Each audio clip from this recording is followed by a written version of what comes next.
በቃልኩ ዳፊ ይገባኮ ከነበርኩበት ሱስ አንጣቃ ወደዚህ ወጥ እንደመጣና ብርጅት እንድረከብ ያደረገችኝ አምራለች። ከሷ ጋር ብሬ እንደውም ደግፉ የሚገቡት እናንተ ነበራችሁ። ጭራሽ አብሬያት እንዳልሆን እንዴት ትከለክሉኛላችሁ? ስርዓት አድርግ እንጂ እያወሩ ያሉት እኮ አባት ነው። ድርጅቱ ማውራት ትችላለህ። አምራን የኔ ምራት መቼም ልትሆን አትችልም። የልጄ ሚስት መሆን ያለብሽ አንቺ ነሽ። ምን ጭራሽ ለሚስትነትም አጭተሽኛል እንዴ? ቆይ አሁን ምን ተፈጥሮ ነው? እስከ ዛሬ እኮ አባቴን ስትንቂ እኔም ደሃ ነሽ ለቤተሰባችን አትመጥኝም ስትይኝ ነበር የኖርሽው አይደለም እንዴ? እሱ አይደለ ትልቁ ስህተቴ? ኑሐሚን ልጄ አምራንን ከሚያገባ አንቺ 10 እጅ ትሻኛለሽ። ወይዘሮ ዝናሽ እኔ ኑሐሚን ባጣ ቆይኝ ወይም ደግሞ የማንም ሁለተኛ አማራጭ አይደለሁም። እሺ ይኸውልሽ ኑሐሚን እንደሱ እኮ አይደለም። ይሄን ነገር እኮ ላንቺ ስነግርሽ በደንብ አስቤበት ነው። ደግሞ እኮ መኪናው ቤት ድረስ ሊያደርስሽ ይችላል። ለመኪናው አመሰግናለሁ። እኔ ግን ፈጣሪ በምንም የማልቀይረው 2 እግር ሰጥቶኛል። በእግሬ መሄድ እችላለሁ። እሺ እባክሽ ኑሐሚን ልቀቂኝ አልኩሽ እኮ። አምራንን ለመበቀል ደግሞ ከአንቺ የተሻለ ምንም ሌላ ቆንጆ አማራጭ የለኝም። ወይዘሮ ዝናሽ በኑሐሚን ላይ ሀሳባቸውን እንዲቀይሩ አድርጓቸዋል። እስከ ዛሬ ድረስ ላይ ናቸው እንኳን የሚጸይፏት ኑሐሚን ዛሬ ግን ልጅን ታገቢያለሽ እያሏት ይገኛሉ።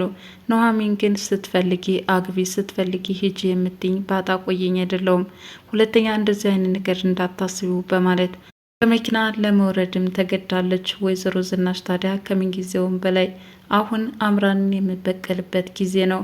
እንደምንም ብዬ ልጅን ከአንቺ ጋር ማጋባት ይኖርብኛል፣ ከአምራን አንቺ ሳትሻያት ቀሪም በማለት ምርጫቸውን ወደ ኑሐሚን አዙረዋል። አሁን በዚህ ጉዳይ ከእናቱ ጋራም ሌላ እሰጥ አገባ ውስጥ ገብቷል። ማለትም አምራን ማግባት እንደሚፈልግ ደጋግሞ ለወይዘሮ ዝናሽ የነገራት ቢሆንም ወይዘሮ ዝናሽ ግን በፍጹም ከዚች ልጅ ጋር የትዳር ግንኙነት እንዲኖርህ አልፈልግም በማለት አምራን ጋራ በመገናኘትም ያላቸውን የፍቅር ግንኙነት ማቋረጥ እንዳለባቸውም እየተናገሩ ነው። በዚህ ምክንያት ሀሳቧን ያልተቀበለው ናሆም ከእናቱ ጋራ ሌላ ሰጣ ገባ ውስጥ ገብቷል። ሰላም ጤና ይስጥልን ውድ ቻናል ቤተሰቦች እንደምናላችሁ በያላችሁበት በዓለም ዳርቻ ሰላማችሁ ይብዛ እያልኩኝ ኑሐሚን ክፍል 47ን እንመለከታለን። ናሆም በሐሰት አምራንን የነገረችውን በመስማት እየሮጠ በመምጣትን ዳግማዊ ክፉኛ ደብድቦታል። በተደጋጋሚ በደረሰበት ድብደባም ክፉኛ ሶፋ ላይ ተዘርሮ ነበረ። ወይዘሮ ዝናሽና አቶ ለይኩን እንደምንም ገልግለው ንዴቱ እንዲበርድለት ካደረጉት በኋላ ናሆም እንዴት ለዱላ እንደተሰለፈም ጠይቀውታል። አምራንን እያማለለበት እንደሆነም ለመግለጽ ሞክሯል። ዳግማዊ በሐሰት የፈበረከችበት እንደሆነ ለማሳመን ቢሞክርም በናሆም በኩል ግን ተቀባይነትን አላገኘለትም። ኑሐሚንም ሁለታቸው ሰጣ ገባ የገቡበትን ምክንያት ለአባቷ እየነገረችው ነበረ። አምራን ወንድማማቾቹን ልታጋድላቸው ነበረ። በሐሰት የተናገረችው ነገር እጅግ በጣም በሚያሳዝን ሁኔታ ዳግማዊ ተጎድቶ ተመለከትኩት በማለትም ለአባቷ ስትነግረው ወንድማማች የሚለውን ነገር አርፈሽ ተቀመጭ እንዳታጣያቸው በማለትም ልጁን ያስጠነቅቃታል። ኑሐሚንም በሚያሳዝን ሁኔታ ዳግማዊ ክፉኛ እንደተጎዳና እውነታውን ተናግራ ማረጋገጥ እንደምትፈልግም እየተናገረች ነው። በዚህ መካከል ለናሆሜ ያላት መቆርቆርም ከምን የተነሳ እንደሆነ አባቷ ጠይቋታል። ናሆምን ስታየው ገና የፍቅር ስሜት እየተሰማት እንደሆነም ገልጻለታለች። እስከ መቼ ድረስ ነው ከስተትሽ የምትማሪው? ለምን አርፈሽ አትቀመጭም? በማለትም ልጃቸውን ተቆጡ። ወይዘሮ ዝናሽ ናሆም በዳግማዊ ላይ ጨክኖ ያን ያህል ሲቀጠቅጠው እናቱን እንዴት አስችሏት ቆማ ስትመለከተው እንደነበረ እናቱን ይጠይቃታል። እናቱም እባክህ ልጄ በማለት ዳግማዊን ለማረጋጋት ሲሞክሩ ዳግማዊ ግን እናትነት ማለት እንዲህ ነው እንዴ? ሁለታችንም የወጣ ነው በአንድ ማህፀን ነው። አንቺ ግን ለምን ለናሆም አዳላሽ? እያለም በጣም አዝኖ በእንባ እየታጠበ ነበረ ያለበት ሁኔታ ሆድ እንደባሰው ሲገልጽላቸው የነበረው። አቶ ለይኩንም ልጃቸው በዚህ ልክ ነውጠኛ የሆነበትን ምክንያትም ይጠይቁታል። ናሆም በልጇ ምላ አምራን የፍቅር ጥያቄ እንደቀረበላት አድርጋ እንደነገረችውም ለአቶ ለይኩን ይነግራቸዋል። አቶ ለይኩንም ልጅ የሽምግልና ፕሮግራም ከሆነ እርሱም እንልካለን፣ ምንም ችግር የለውም፣ እስከዛው ድረስ ተረጋጋ በማለት ልጃቸውን ለማረጋጋት ሲሞክሩ በዚህ ሰዓት ዝናሽ እየሮጡ በመምጣት ለዛች ዱርዬ ጭራሽ ሽምግልና አይላክም በማለት ይከላከላሉ።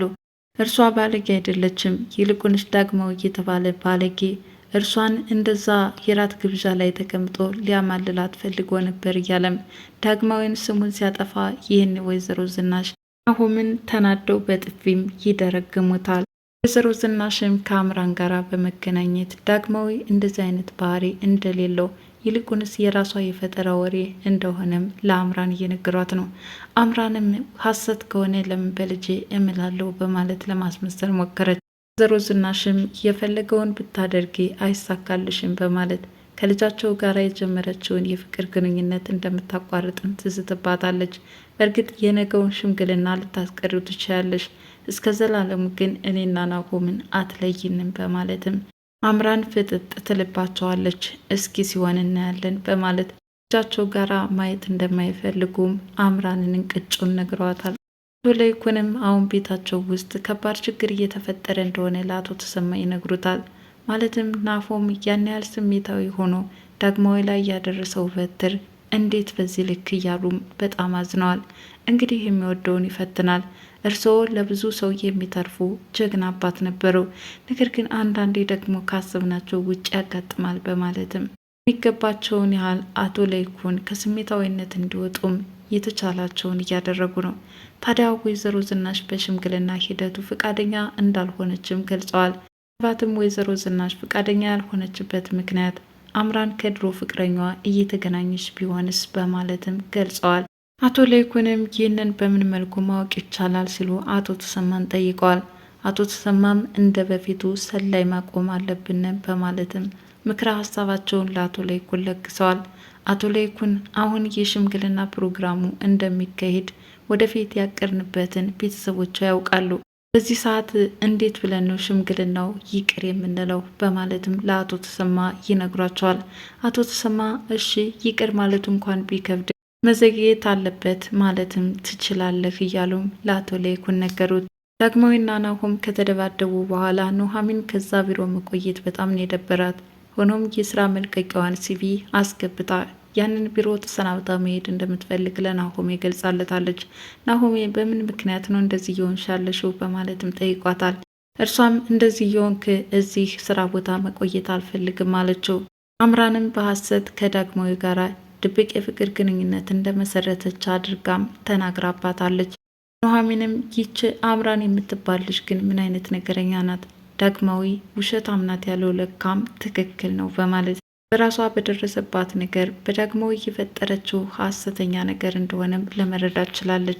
ዳግማዊም ከአምራን ጋር በመገናኘት ምን ያህል ወራዳና ክፉ ሴት ነሽ እያለም ይወቅሳት ነው። እርሷም ያልከውንና ያደረግከውን ነገር ነው የተናገርኩት፣ ደግሞም ያቺ ኑሐሚን እሷ ስትቋምጥ የነበረውን ወንድ እኔ ላገባው ነው፣ መቼም አታስቢው በማለት ለኑሐሚን ማስቀናት እንደምትፈልግ ለዳግማዊ ላከችባት።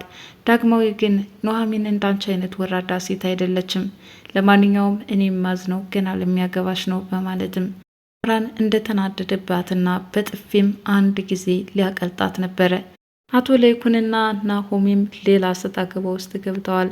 አሁን በሚስታቸው ሀሳብ የተስማሙም ይመስላሉ። ሽምግልናው መዘግየት እንዳለበትም ለናሆም እየነገሩት ነው።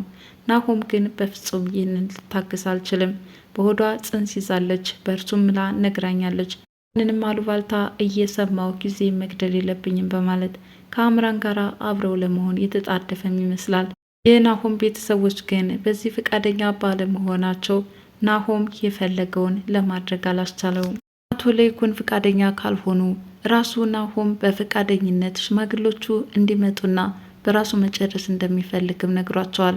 እናትና አባት እያለ እኛ ፈቃደኞች ሳንሆን አንተ በመብትህ ይህንን እንድታደርግ አንፈቅድልህም በማለት አቶ ለይኩን የናሆምን ሀሳብ ተቃውመውታል። ወይዘሮ ዝናሽም ሲጨንቃቸው የመጨረሻ አማራጭ የሚሉትን ወደ አቶ ተሰማ ቤት በመሄድ ሽምግልናው መቅረት ይኖርበታል፣ እኔ ያቺ አምራን የምትባል ልጅ አልወዳትም፣ እንደውም የእርስዎን ልጅ ገፍቼ ነው ለዚህ ዳረገኝ በማለት ተጸጽተው አቶ ተሰማ ለአምራን የሚላከው ሽምግልና ይልቁንስ ለኑሐሚን መላክ እንዳለበትም አመልክተዋል። አቶ ተሰማ ግን ከወይዘሮ ዝናሽ የሰሙት ነገር ማመን ተስኗቸዋል። ወይዘሮ ዝናሽ በንቀት ያን ያህል እንዳላንቋሸሹና እንዳላሰቃዩቸው ሁሉ ዛሬ ግን የልጅ ሚስት እንድትሆን መርጫታለሁ ማለታቸው እጅግ በጣም የሚገርም ነገር ነው። አምራንም ናሆምን ቤተሰቦቹ ለምን እንደጠሏት እየጠየቀችው ነበረ። ናሆም ስለ ቤተሰቦች ምን አገባሽ? እኔ በምችለው መጠን ሽማግሌ ልኬም እንጋባለን፣ ከዛ በኋላ እኔና አንቺ ህይወታችንን እንመሰርታለን በማለት ገልጾላታል። አምራን ግን ይሄ ነገር አልተዋጠላትም። ምክንያቱም የምትፈልገው የቤተሰቦቹን ሀብት ንብረት ነውና እኔ እናንተ ባዶ እጃችን ተጋብተን ምን እናደርጋለን? ወዴ የያዝኩት እኮ ልጅ ነው፣ ከዛም ሌላም ልጅ እንጨምራለን። በዚህ አይነት ሁኔታ ህይወትን እንዴት እናስተናግዳታለን? በማለትም ከእርሱ ፍቅርን ሳይሆን ሀብት ንብረትን ፍለጋ እንደሆነም ለናሆም ነግረዋለች። ናሆምም ከኔ የምትፈልጊው ሀብት ንብረቴን ወይስ እኔን የምትፈልጊው የሚል ጥያቄም አንስቶባታል። ምን ማለት ነው? እኔና አንቺ በፍቅር ተጋብተን ባቄላ ቆርጥመን የሚባል ነገር አይመቸኝም በማለት ግዴታ ቤቱን ትተው መውጣት እንደሌለባቸውም ለናሆም አስረድተዋለች። ናሆምም የአምራን ጥያቄ በመቀበል አባቱን ጠይቆታል። አባቱ ከሀብት ንብረቱ ምንም አይነት እጣ ፈንታ እንደሌለው ገልጾለታል። እንዴት ከእርሱ እኔን ታስወጣኛለህ? በማለት ከአባቱ ጋር ክፉኛ እሰጥ አገባ ውስጥ ገብቷል። ታዲያ ወደፊት እንተያያለን ተባብለው አባትና ልጅም ክፉኛ ተፎካክረዋል። በስከ መጨረሻም ወይዘሮ ዝናሽ አማራጭ የላትምና ኑሐሚንን ካላገኘች በማለት ዛሬ ላይ መኪና ውስጥ አስገብታም አንዳንድ ነገሮች እየተናገረች ልታባብላት ሞክራለች። የልጇ ሚስት እንድትሆን ኑሐሚንን እንደመረጠቻትም ገልጻላታለች። እርሷም በምን አይነት መንገድ እኔ ልትመርጭ ይቻልሽ? ምን ያህል ስታንቋሽሽኝ እንዳልነበረ ዛሬ ለልጅሽ ሚስት እንዴት ልመጥን እችላለሁ? በማለትም ነገረቻት። ዝናሽም ላጠፋው ጥፋት ሁሉ ተጸጽቻለሁ፣ እባክሽን ይቅርታ አድርግልኝ፣ ለናሆም ጥሩ ሚስት መሆን የምትችይ መልካም ሴት ነች በማለት ስብናዋን እንደመረጠች አድርጋም ለማስተባበል ሞክራለች። እንግዳውስ አንቺ ስትፈልጊ ለልጅሽ ሚስት የምታረጊኝ፣ አንቺን ሳይመችሽ እንደዛ የምታንቋሽሽኝ ባታቆየኝ አይደለውም። ለማንኛውም ደህና ሁኚ በማለት መኪና ውስጥ እንደገባችም ትታት ወርዳለች። ታዲያ ወይዘሮ ዝናሽ አምራንን የግድ መበቀል ይኖርብኛል፣ ለልጅ ሚስት ደግሞ ከአምራን አንቺ ሳትሻይ አትቀሪም፣ እንደምንም ብዬ ሁለታችሁን አጋባቸዋለሁ እያለችም አሁን ላይ ሀሳቧን በመቀየር ለልጇ ሚስት እንድትሆንም እቅድ አውጥታለች። ታዲያ ከዚህ በፊት ኑሐሚን ናሆምን እንደምትወደው ጠንቅቃ ታውቃለች። እኔ ስለምንሽ ልትኮራሪ አይገባም በማለትም ራሷን እየሰቀለች መቼም ቢሆን ያለችውን ማሳካት እንደምትችልም እየተናገረች ነው። በስከ መጨረሻም ወይዘሮ ዝናሽ ይሳካላት ይሆን? ኑሐሚን ክፍል 47 የዛሬውን ይመስል ነበረ። በቀጣይ ቪዲዮ እስከምንገናኝ መልካም ጊዜ ይሆንላችሁ እያልኩ ለቻናሌ አዲስ የሆናችሁ ላይክ፣ ሼር፣ ሰብስክራይብ በማድረግ ቤተሰብ እንድትሆኑ በትህትና ጠይቋችሁ። ባይ ባይ።